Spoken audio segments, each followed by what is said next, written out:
Hello guys and welcome to our channel. So આજના વિડીયોની અંદર આપણે જોઈશું ચેપ્ટર નંબર 6 ક્રમચય અને સંચય. એની અંદર આજે લેક્ચર નંબર 2 અને આજના વિડીયોની અંદર આપણે શીખવાના છીએ સ્વાધ્યાય 6.1. આના પહેલાના વિડીયોમાં લેક્ચર નંબર 1 માં આપણે આ જે દાખલા રહ્યા અંકોનું પુનરાવર્તન કરવાની અનુમતિ છે અનુમતિ નથી, એના કુલ સંખ્યા કેટલી મળે એના વિશે ઇન્ટ્રોડક્શન જોયું હતું. સાથે સાથે ઉદાહરણ નંબર 1 થી 4 પણ આપણે કમ્પ્લીટ શીખ્યા હતા. સેમ ટુ સેમ એવા દાખલા આપણને સ્વાધ્યાય 6.1 ની અંદર આપવામાં આવેલા છે. સો આજના વિડીયોની અંદર 6.1 ની અંદર રહેલા દરેક દાખલાને આપણે સોલ્વ કરીશું. તો વિડીયોમાં અંત સુધી બને રહેજો. પણ એક વખત કહી દેજો, તમે પહેલા નંબરનું લેક્ચર ના જોયું હોય તો એ જોઈ લેજો. એની અંદર આપણે બહુ જ ડિટેલમાં જે ઇન્ટ્રોડક્શનમાં તમને ઉદાહરણ દ્વારા એક દાખલો સમજાવ્યો છે એના દ્વારા તમને દરેક દાખલા કમ્પ્લીટ સમજણ પડી જશે. તો એ દાખલો ના જોયો હોય તો એને એક વખત ડિસ્ક્રિપ્શન બોક્સમાં લિંક મળી જશે નંબર 1 ની, તો એને એક વખત જરૂરથી ચેક કરી લેજો. આપણે સ્ટાર્ટ કરીએ દાખલા નંબર 1 કે જેની અંદર આપણને શું કહેવામાં આવ્યું છે 1 2 3 4 5 આપણને 5 અંકો આપેલા છે. તો એ અંકોનો ઉપયોગ કરવાનો 3 અંકોની કેટલી સંખ્યા બનાવી શકાય. 3 અંકોની સંખ્યા બનાવવાની મતલબ 3 ખાના બનાવવાના, એની અંદર કેટલી સંખ્યા મૂકી શકાય અને છેલ્લા કુલ સંખ્યા લખી દેવાની. 2 માર્ક્સનો આપણો દાખલો બહુ જ સરળતાથી પૂરો થઈ જાય. પણ આપણને શું કહેવામાં આવ્યું છે નંબર 1 માં અંકોનું પુનરાવર્તન કરવાની અનુમતિ છે, જ્યારે બીજા નંબરમાં અનુમતિ નથી. તો પહેલા નંબર માટે ગણીએ પછી બીજા નંબર માટે ગણીએ તો બરાબર. અહીંયા આગળ આપણને શું મળશે, ટોટલ અંકો કેટલા આપેલા છે 5 આપેલા છે. તો અહીંયા આપણને અંકો આપેલા છે 5. કયા તો 1 2 3 4 5. હવે સીધું જ આપણું કોષ્ટક બનાવી દેવાનું. 3 અંકની સંખ્યા કીધી મતલબ 3 ખાના બનાવવાના. આ પહેલું, બીજું ને ત્રીજું. શું કહેવામાં આવ્યું છે કે અંકોનું પુનરાવર્તન કરવાની અનુમતિ છે. અહીંયા એક વખત 3 આવી ગયો, અહીંયા પણ 3 આવી શકે, અહીંયા પણ 3 આવી શકે. એકની એક સંખ્યા બીજી વખત આવશે તો ચાલશે, એનું પુનરાવર્તન રિપીટેશન થશે તો ચાલશે. તો તમે જાતે કહો કે અહીંયા આગળ આ 5 સંખ્યામાંથી હું કઈ સંખ્યા મૂકું કે જેથી મને 3 અંકની સંખ્યા મળે. કોઈ બી સંખ્યા મૂકી શકાય. અહીંયા રહેલી 5 સંખ્યામાંથી હું અહીંયા આગળ કોઈ બી સંખ્યા મૂકી શકું. કોઈ બી સંખ્યા મૂકીશ તો મને 3 અંકની સંખ્યા તો મળવાની જ છે, કારણ કે મેં 3 ખાના દોરેલા છે. આ એકમનો અંક, દશકનો અંક અને આ 100નો અંક. આ એકમ, દશક અને 100 આટલું લખી દેવાનું દરેક ખાનાની અંદર. હવે હું દશકના સ્થાને શું મૂકું કે મને 3 અંકની સંખ્યા મળે? કોઈ પણ મૂકી શકાય. પણ આપણને શું કીધું છે કે પુનરાવર્તન કરવાની અનુમતિ છે. એક વખત અહીંયા આગળ બગડો મૂકી દીધો, હું બીજી વખત પણ બગડો મૂકી શકું, કારણ કે પુનરાવર્તન ચાલશે. તો આ 5 માંથી હું અહીંયા આગળ ફરીથી 5 માંથી કોઈ બી સંખ્યા મૂકી શકું. હવે 100 ના સ્થાન ઉપર કઈ સંખ્યા મૂકી શકાય? અહીંયા 2 મૂક્યા, અહીંયા પણ 2 મૂક્યા. તો મારી ઈચ્છા છે કે હું અહીંયા આગળ 1 મૂકું તો મુકાય. કોઈ કહેશે કે મારે 2 મૂકવા છે, ભાઈ તું 2 પણ મૂકી દે. મારે 3 મૂકવા છે, હા ભાઈ તું 3 પણ મૂકી દે. 4 મૂકવા છે, તું 4 મૂક. 5 મૂકવા છે, તમે 5 મૂકી દો. તો અહીંયા આગળ ફરીથી હું 5 માંથી કોઈ બી સંખ્યા મૂકી શકું. તો પેલા કીધી 1, 2 કીધી 2, પેલા કીધી 3, 4, 5. મારે 5 માંથી કોઈ બી સંખ્યા મૂકવી હોય તો હું મૂકી શકું. તો ટોટલ અંકોનું પુનરાવર્તન કરવાનું હોય તો આ 5 અંકોનો ઉપયોગ કરીએ તો 3 અંકોની ટોટલ કેટલી સંખ્યા બને? તો અહીંયા આગળ લખી દઈએ. તો તેથી 3 અંકોની કુલ સંખ્યા, 3 અંકોની કુલ સંખ્યા બરાબર શું થશે? બરાબર શું મળવાનું? જેટલી બી સંખ્યા નીચે લખીએ દરેકનો ગુણાકાર, મતલબ 5 ગુણ્યા 5 ગુણ્યા 5 કેટલા મળી જશે? 125. આપણને 3 અંકની ટોટલ 125 સંખ્યા મળે. આના માટે જોઈએ એની અંદર આપણને શું કહેવામાં આવ્યું છે કે અંકોનું પુનરાવર્તન કરવાની અનુમતિ નથી. મતલબ જેમ અહીંયા આગળ એક વખત 2 મૂકી દીધો તો બીજી વખત 2 આવવો જોઈએ નહીં. વધેલી 4 સંખ્યામાંથી કોઈ બી આવશે તો ચાલશે. તો આના માટે પણ આપણને ટોટલ અંકો તો કેટલા આપવામાં આવેલા છે? અંકો તો આપણને 5 જ આપ્યા છે. કયા? 1 2 3 4 અને 5. અને હવે આપણે કોષ્ટક દોરીએ. બનાવવાની તો કઈ છે? 3 અંકોની સંખ્યા જ. આ 3 અંકોની સંખ્યા અહીંયા આગળ આવશે એકમનો અંક, આ આવશે દશકનો અંક અને આ આવશે 100નો અંક. હવે અહીંયા આગળ એકમના અંકે કોઈ કહેશે કે મારે 1 મૂકવી છે, ભાઈ તું 1 મૂકી દે. તારા 2 મૂકવી છે, મૂકી દે. તમારે 3 મૂકવી છે, 3 મૂકો. 4 મૂકવી છે, મૂકો. મારે 5 મૂકવી છે તો 5 મૂકો. તો હવે 5 1 થી 5 રહેલી જેટલી બી સંખ્યામાંથી તમારી ઈચ્છા હોય એ સંખ્યા મૂકી શકો. તો મેં તો અહીંયા 5 માંથી કોઈ બી સંખ્યા મૂકી દીધી. હવે તમે જાતે કહો કે દશકના સ્થાને મારે કેટલી સંખ્યા મુકાય? કોઈકે કીધું કે મારે 4 મૂકવી છે એકમના સ્થાને, તો એને એકમના સ્થાને 4 મૂકી દીધી. હવે આ બંને સ્થાને 4 નો ઉપયોગ થશે નહીં, કારણ કે અંકોનું પુનરાવર્તન કરવાની અનુમતિ નહીં. પુનરાવર્તન થવું જોઈએ નહીં. એક વખત આવેલો અંક બીજી વખત આવવો જોઈએ નહીં.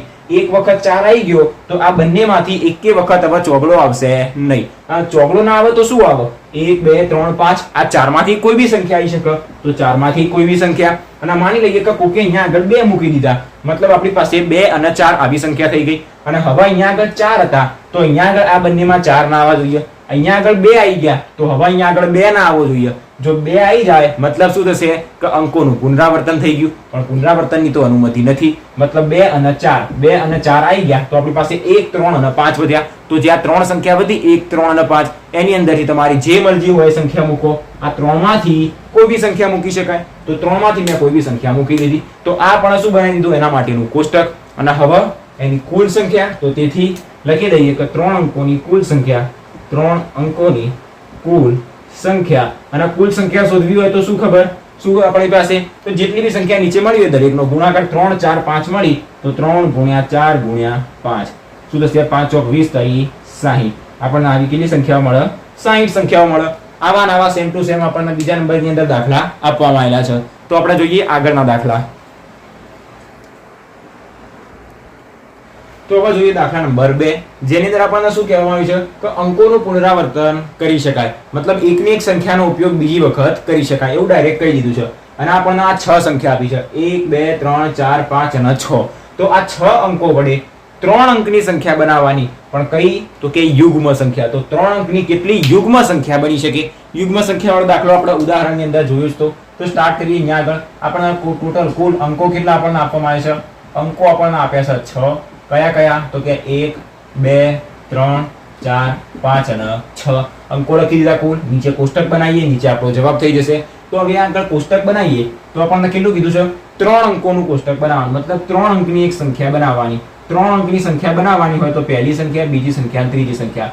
અહીંયા આગળ આવશે એકમનો અંક, અહીંયા આગળ આવશે દશકનો અંક, અહીંયા આગળ આવશે 100નો અંક. અહીંયા આગળ પહેલી સંખ્યા કઈ મૂકી શકાય? ધ્યાનથી સમજો શું કહેવામાં આવ્યું છે? કેટલી યુગ્મ સંખ્યા બને. અને યુગ્મ સંખ્યા ક્યારે બને? કે જ્યારે એનો એકમનો અંક યુગ્મ હોય તો જ બને. ઉદાહરણની અંદર બહુ ડિટેલમાં સમજાયું હતું. આપણી પાસે 1 2 3 4 5 6 એની અંદરથી યુગ્મ સંખ્યાઓ કઈ? તો 2 4 અને 6 આટલામાંથી જોવાની. બાકીની 6 પછી 8 10 12 જોવાની નહીં, કારણ કે અહીંયા આગળ જે સંખ્યા આપેલી રહી એનો ઉપયોગ કરીને આપણે કોષ્ટક બનાવવાનું અને એના પસંદગીના કુલ પ્રકારો શોધવાના છે. ઓકે, તો અહીંયા આગળ આપણી પાસે જે 6 સંખ્યા આપી હતી એની અંદરથી 3 સંખ્યાઓ કેવી છે? તો કે યુગ્મ છે. અને આપણો નિયમ શું કહે છે કે જો આપણે યુગ્મ સંખ્યા બનાવી હોય, આ 3 અંકની સંખ્યા યુગ્મ બનાવી હોય, હું અહીંયા આગળ 132 મૂકું તો આ યુગ્મ સંખ્યા થાય? હા થાય, કારણ કે જેનો છેલ્લો એકમનો અંક કે જે યુગ્મ હોય 2 2 4 6 ગમે તે હોય, જો છેલ્લો એકમનો અંક યુગ્મ હોય તો આખી સંખ્યા શું કહેવાય? યુગ્મ જ કહેવાય. અને યુગ્મ સંખ્યા મતલબ એવી સંખ્યા જેને 2 વડે ભાગી શકાય, સિમ્પલ શબ્દોમાં. તો આ આપણને શું મળી ગઈ? એક યુગ્મ સંખ્યા મળી ગઈ. ક્યારે મળી? કે જ્યારે એનો એકમનો અંક 2 હતો. હવે હું અહીંયા આગળ 133 મૂકું તો આ યુગ્મ સંખ્યા કહેવાય? ના કહેવાય. શા માટે? કારણ કે એનો એકમનો અંક 3 છે જે અયુગ્મ છે. મતલબ એકમનો અંક યુગ્મ હોય તો જ આખી સંખ્યા આપણને કેવી મળે? યુગ્મ મળે. ઓકે, તો અહીંયા આગળ આપણે યુગ્મ સંખ્યા મૂકવી પડશે એકમના સ્થાન ઉપર, તો જ આખી 3 અંકની સંખ્યા કેવી મળશે? યુગ્મ. હવે અહીંયા આગળ આ 6 માંથી કેટલી યુગ્મ સંખ્યા હું મૂકી શકું? એવા આપણી પાસે કેટલા પ્રકારો છે? તો આપણી પાસે 2 4 અને 6 આ 3 યુગ્મ સંખ્યા આપેલી છે. તો હું તો 3 માંથી કોઈ બી મૂકી શકું. કોઈ કે મારે 2 મૂકવી છે, કોઈ કે 4 મૂકવી છે તો 4 પણ મૂકી શકે, કોઈ કે મારે છગડો મૂકવો, છગડો પણ મૂકી શકે. મતલબ આ 3 માંથી કોઈ બી એક સંખ્યા તમે અહીંયા આગળ મૂકી શકો. તમે 2 મૂકો, 4 મૂકો કે 6 મૂકો, જે અંક બનશે 3 અંકનો એ યુગ્મ જ બનશે, કારણ કે એકમનો અંક યુગ્મ છે. અને યુગ્મ આપણી પાસે અહીંયા 3 સંખ્યા આપી દીધી તો 3 માંથી કોઈ બી મૂકી શકાય. ઓકે, આટલા સુધી. હવે દશકના સ્થાન ઉપર તો તમે યુગ્મ મૂકો કે અયુગ્મ મૂકો. 132 એનો દશકનો અંક કેવો છે? અયુગ્મ છે. 1 પણ કેવો છે? અયુગ્મ છે. મતલબ અહીંયા આગળ યુગ્મ હોય 232, પછી 252, 262 કોઈ બી સંખ્યા મૂકી શકો. હવે દશક અને 100 ના સ્થાન ઉપર તમે યુગ્મ અયુગ્મ કોઈ બી સંખ્યા મૂકી શકો. આપણો નિયમ શું કે ખાલી છેલ્લો એકમનો અંક કેવો હોવો જોઈએ? યુગ્મ હોય તો આપણે શું કહેવાશે? આખી સંખ્યા યુગ્મ કહેવાશે. આ 3 શાના માટે લખે તમને ખબર પડી ગઈ છે. આ આપણી પાસે જે 3 અંકોની સંખ્યા રહી એની અંદર છેલ્લા નંબરમાં આપણે યુગ્મ સંખ્યા લાવવાની. છેલ્લા નંબરમાં યુગ્મ સંખ્યા મૂકીએ તો જ આખી સંખ્યા કેવી થશે? યુગ્મ. અને અહીંયા આગળ યુગ્મ સંખ્યા કઈ કઈ મૂકી શકાય? તો 2 4 અને 6 આ 3 માંથી કોઈ બી મૂકી શકાય. તો 3 માંથી કોઈ બી મૂકી શકાય. હવે દશકના સ્થાન ઉપર હું કઈ સંખ્યા મૂકું? દશકના સ્થાન ઉપર તો તમારા 6 માંથી કોઈ બી મૂકવી મૂકો. કોઈ કે મારે 1 મૂકી, કોઈ કે 2 3 4 5 6, તો જે મૂકવી એ મૂકો. તો અહીંયા આગળ તમે 6 માંથી કોઈ બી એક સંખ્યા મૂકી શકો. શું કીધું 6 માંથી કોઈ બી એક સંખ્યા મૂકી શકો. હવે અહીંયા આગળ 100 ના સ્થાન ઉપર આપણને શું કીધું છે, અંકોનું પુનરાવર્તન કરી શકાય. એક વખત બગડો આવી ગયો અને બીજી વખત બગડો આવશે તો ચાલશે, પુનરાવર્તન થશે તો ચાલશે. તમે તાર કોઈ બી સંખ્યાઓ અંદર મૂકતા જાઓ. તો હવે અહીંયા આગળ 1 થી 6 માંથી કઈ સંખ્યા મુકાય, ગમે તે મુકાય, પુનરાવર્તન તો ચાલશે. અહીંયા આગળ ખાલી યુગ્મ સંખ્યા હોવી જોઈએ. આ 6 માંથી 3 યુગ્મ સંખ્યા હતી તો એ 3 માંથી કોઈ બી યુગ્મ સંખ્યા તમે મૂકી શકો. અહીંયા 6 માંથી કોઈ બી સંખ્યા, અહીંયા પણ 6 માંથી કોઈ બી સંખ્યા આપણે મૂકી શકાય. તો ટોટલ આપણી પાસે કુલ કેટલા પ્રકારના અંકો થશે, તો 3 અંકની યુગ્મ સંખ્યા એવું લખવું એવું, અથવા તો આપણે એવી પણ લખી શકાય કે કુલ પસંદગીના પ્રકારો. ઓકે, કુલ પસંદગીના પ્રકારો ના પ્રકારો. અથવા તો આપણે એવું લખવાનું હોય, આપણને શું પ્રશ્ન પૂછ્યો તો આખો વાંચો તો 3 અંકોની કેટલી યુગ્મ સંખ્યા બને, તો લખીએ કે તેથી 3 અંકોની કુલ યુગ્મ સંખ્યા. આની જગ્યાએ આવું પણ લખી શકાય કે 3 અંકોની કુલ યુગ્મ સંખ્યા. ઓકે, હવે કુલ યુગ્મ સંખ્યા મતલબ એવું નહીં કે ગમે તે આવે. આપણને આ દાખલા માટે પૂછ્યું તો આપણે એ દાખલા માટે જ જવાબ લખીશું. ઓકે, તો આ બંનેમાંથી તમને જે અનુકૂળ લાગે એ લખી શકાય. હવે શું, તો કે નીચે જે સંખ્યા મળી બધાનો ગુણાકાર 6 × 6 × 3, 36 × 3, 6 તરી થશે 18, 90 ના 18 કેટલા થશે ગણી લઈએ, 6 × 6 × 3 આપણને મળી જશે 108. તો આનો જવાબ આપણને મળી ગયો બરાબર 108. તો આ આપણો થઈ ગયો દાખલા નંબર બીજો. સેમ ટુ સેમ આવા આપણને આગળ દાખલા આપેલા છે. નેક્સ્ટ જોઈએ ત્રીજા નંબરનો દાખલો. તો હવે જોઈએ દાખલા નંબર 3. બહુ જ નાનો દાખલો છે, 2 મિનિટમાં પૂરો થઈ જશે. શું કહેવામાં આવે છે કે પુનરાવર્તન સિવાય, મતલબ પુનરાવર્તન કરવાનું નહીં. એક અંક આવી ગયો એનો એ બીજી વખત આવવો જોઈએ નહીં. શું કહેવામાં આવે છે કે અંગ્રેજી મૂળાક્ષરોના પ્રથમ 10 અક્ષરોના ઉપયોગથી 4 અક્ષરો વાળા કેટલા સંકેત બનાવી શકાય. અંગ્રેજી મૂળાક્ષરોના પ્રથમ 10 અક્ષરો A B C D ગણવાને બેસવાનું. આપણને શું આપ્યું છે, ટોટલ 10 અક્ષરો આપેલા છે. તો લખી દઈએ કે તેથી કુલ અક્ષરો આપણને કેટલા આપવામાં આવેલા છે, તો કે 10. તો કુલ અક્ષરો બરાબર 10, અથવા તો કુલ અક્ષરોની સંખ્યા બરાબર 10. તો 10 અક્ષરો આપેલા છે અને 4 અક્ષર વાળો સંકેત બનાવવાનો છે. મતલબ કોષ્ટકની અંદર ખાના કેટલા હશે, 4 હશે. આ 1 2 3 અને 4. અહીંયા આગળ એકમ દશક ના લખતા, કારણ કે આપણને અંગ્રેજી મૂળાક્ષર આપેલા છે, એકડી નથી આપેલી 1 2 3 4. ઓકે, તો અહીંયા આગળ આપણે શું મૂકવાનું છે, 10 જે મૂળાક્ષરો રહ્યા 10 માંથી કોઈ બી એક સંખ્યા મૂકવાની છે, પણ પુનરાવર્તન થવું જોઈએ નહીં. હવે આપણી પાસે 10 મૂળાક્ષરો હતા, ABCD તો હાલ ભૂલી જ જાઓ. એ 10 માંથી હું અહીંયા આગળ પહેલા તો કોઈ બી મૂકી શકું, એટલી તો વસ્તુ ખબર પડી ગઈ કે હું 10 માંથી કોઈ બી મૂકી શકું. હવે પુનરાવર્તન સિવાય, મતલબ 10 માંથી એક આવી ગયો તો હવે કેટલા વધ્યા, 9. એનો એ બીજી વખત આવવો જોઈએ નહીં. તો હવે જે 9 વધ્યા એમાંથી હું અહીંયા આગળ કોઈ બી મૂકી શકું. હવે બીજો પણ આવી ગયો, મતલબ 9 માંથી એક આવી ગયો તો હજી આપણી પાસે 8 વધ્યા. તો આની અંદર હું 8 માંથી કોઈ બી એક અક્ષર મૂકી શકું. હવે 8મો અક્ષર પણ આવી ગયો તો હવે આપણી પાસે 7 અક્ષર વધ્યા. તો અહીંયા આગળ હું 7 માંથી કોઈ પણ અક્ષર મૂકી શકું. સૌપ્રથમ મારી પાસે 10 અક્ષરો હતા અંગ્રેજી મૂળાક્ષરોના, તો પહેલા નંબરના સ્થાન ઉપર મેં 10 માંથી કોઈ બી મૂળાક્ષર મૂકી દીધો. હવે 10 માંથી એક મૂળાક્ષર મેં અહીંયા આગળ મૂકી દીધો, એનું પુનરાવર્તન થવું જોઈએ નહીં. મેં અહીંયા આગળ C મૂકી દીધો તો C હવે બીજી વખત આવવો જોઈએ નહીં. તો 10 માંથી C નીકળી ગયો, મતલબ 10 અક્ષરો જે આપેલા હતા એની અંદરથી એક નીકળી ગયો તો 9 વધ્યા. તો બીજા સ્થાન ઉપર તો હું 9 માંથી કોઈ બી મૂકી. હવે 9 માંથી મેં એક મૂકી દીધો તો એ એક પણ બીજી વખત હવે આવશે નહીં. તો મારી પાસે 8 વધ્યા. તો હું 8 માંથી કોઈ બી અંગ્રેજીનો મૂળાક્ષર મૂકી શકું. હવે અહીંયા આગળ 8 માંથી પણ એક મૂકી દીધો તો 7 વધ્યા. તો હવે હું 7 માંથી કોઈ બી એક મૂળાક્ષર મૂકી શકું. તો આપણને શું કહેવામાં આવ્યું કે 4 અક્ષરો વાળા કેટલા સંકેત બનાવી શકાય. તો તેથી લખી દઈશું કે 4 અક્ષરો વાળા સંકેતોની સંખ્યા બરાબર, અથવા તો શું લખી શકાય, કુલ પસંદગીના પ્રકારો. જે લખવું હોય અને દરેક દાખલા માટે યાદ રાખવું હોય તો સિમ્પલ આપણે કુલ પસંદગીના પ્રકારો, કુલ પસંદગીના પ્રકારો. આ એક સરળ છે.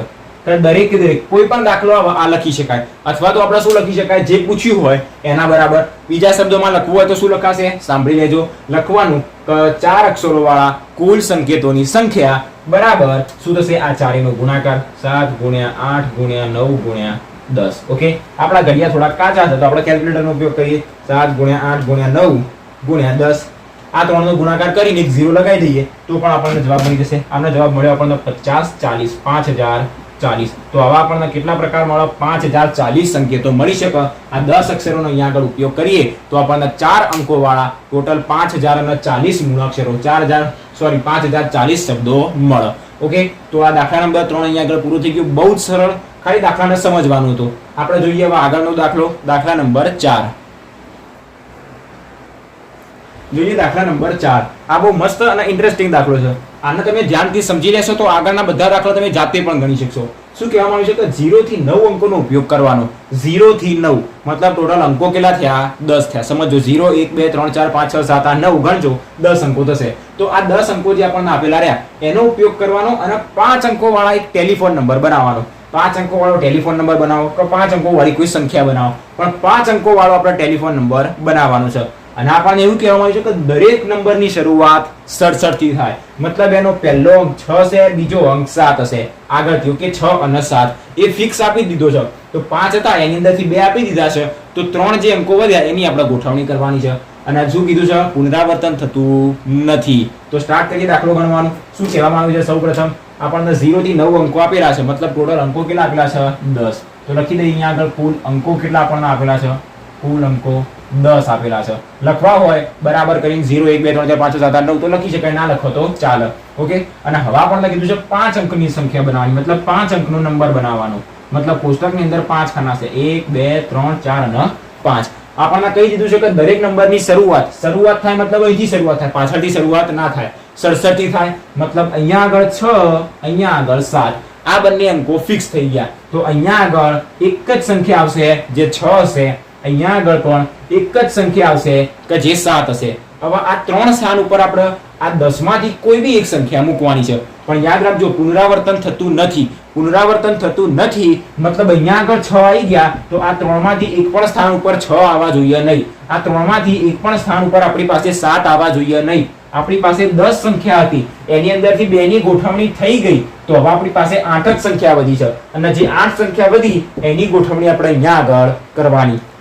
તો જે 8 સંખ્યા વધી એની અંદરથી આપણે એક સંખ્યા મૂકીશું એકમના સ્થાન ઉપર, એક સંખ્યા મૂકીશું દશકના સ્થાન ઉપર અને એક સંખ્યા મૂકીશું આપણે 100 ના સ્થાન ઉપર. હવે તમે જાતે જ વિચારો, 10 સંખ્યા હતી, 2 ની ગોઠવણી થઈ ગઈ, પુનરાવર્તન ના થાય તો હવે એ 2 નો ઉપયોગ આપણે કરીશું નહીં. તો આપણી પાસે 8 સંખ્યા વધી, તો એ 8 સંખ્યાનો ઉપયોગ આપણે આ 3 માટે કરીશું. તો અહીંયા આગળ હું 8 માંથી કોઈ બી એક સંખ્યા મૂકી દઉં. હવે 8 માંથી એક સંખ્યા મેં મૂકી દીધી તો હવે એની સંખ્યા હું ફરીથી બીજી વખત અહીંયા આગળ મૂકીશ નહીં, કારણ કે પુનરાવર્તન થતું નથી. તો એ 8 માંથી જે એક સંખ્યા મૂકી દીધી એને બીજી વાર લેવાની નહીં, તો એને આપણે સાઈડમાં કરી દીધી. તો આપણી પાસે 7 સંખ્યા વધી. તો અહીંયા આગળ હું 7 માંથી કોઈ બી એક સંખ્યા મૂકી દઉં. અહીંયા 7 માંથી એક સંખ્યા મૂકી દીધી, એનું પણ અહીંયા આગળ પુનરાવર્તન નહીં થાય, કારણ કે પુનરાવર્તન કરવાનું જ નથી. તો 7મા નંબરમાં આપણને અહીંયા આગળ જે સંખ્યા મૂકી એના પણ આપણે સાઈડમાં કરી દઈએ. તો આપણી પાસે 6 સંખ્યા વધશે. તો અહીંયા આગળ હું 6 માંથી કોઈ બી સંખ્યા મૂકી શકું. અને અહીંયા આગળ તો 2 સંખ્યા ફિક્સ જ છે, એના આપણે કશું હલાવા કરવાનું છે જ નહીં. એને ફિક્સ મૂકી જ રાખવાની,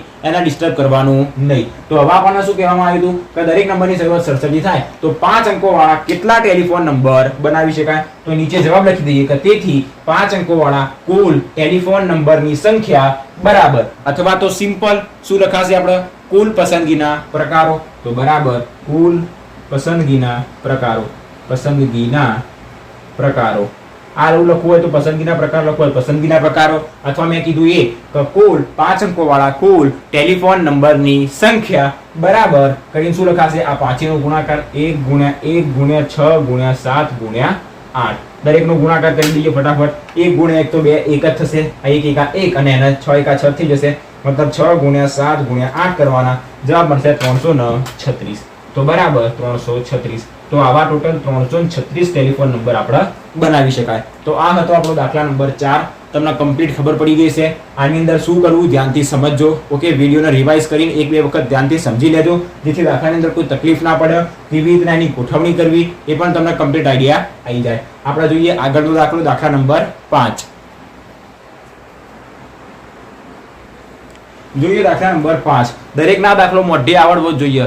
આપણે 10મા ધોરણની અંદર સંભાવના ચેપ્ટરમાં શીખ્યા છીએ કે આપણને એક સિક્કાના 2 વખત ઉછાળીએ, 2 સિક્કાના 1 વખત ઉછાળીએ, 3 સિક્કાના 1 વખત ઉછાળીએ કે 1 સિક્કાના 3 વખત ઉછાળીએ. એના માટેનું સિમ્પલ સૂત્ર કયું? તો કે 2 ની n ઘાત. અહીંયા આગળ આપણને એવું જ આપવામાં આવ્યું છે, એક સિક્કાના 3 વખત ઉછાળવામાં આવે છે તો કુલ શક્ય પરિણામોની સંખ્યા આપણે લખવાની છે. શું લખવાનું કીધું છે? કે કુલ શક્ય પરિણામોની સંખ્યા. તેથી કુલ શક્ય પરિણામોની સંખ્યા. આની અંદર કોઈ કોષ્ટક બનાવવાનું નહીં, કોઈ ઉપર પરિણામો બનાવવાના નહીં, કશું જ નહીં, સીધું પરિણામોની સંખ્યા બરાબર. સૂત્ર શું આપણી પાસે? 2 ની n ઘાત. કેટલી વખત ઉછાળો? એક સિક્કાને તમે 3 વખત ઉછાળો કે 3 સિક્કાના 1 વખત ઉછાળો 2 ની કેટલી ઘાત આવશે 3. એવી રીતના એક સિક્કાને 2 વખત ઉછાળો કે 2 સિક્કાના 1 વખત ઉછાળો 2 ની 2 ઘાત આવે. અહીંયા આગળ એક સિક્કાને 3 વખત ઉછાળો મતલબ 2 ની 3 ઘાત. 2 ની 3 ઘાત મતલબ 8.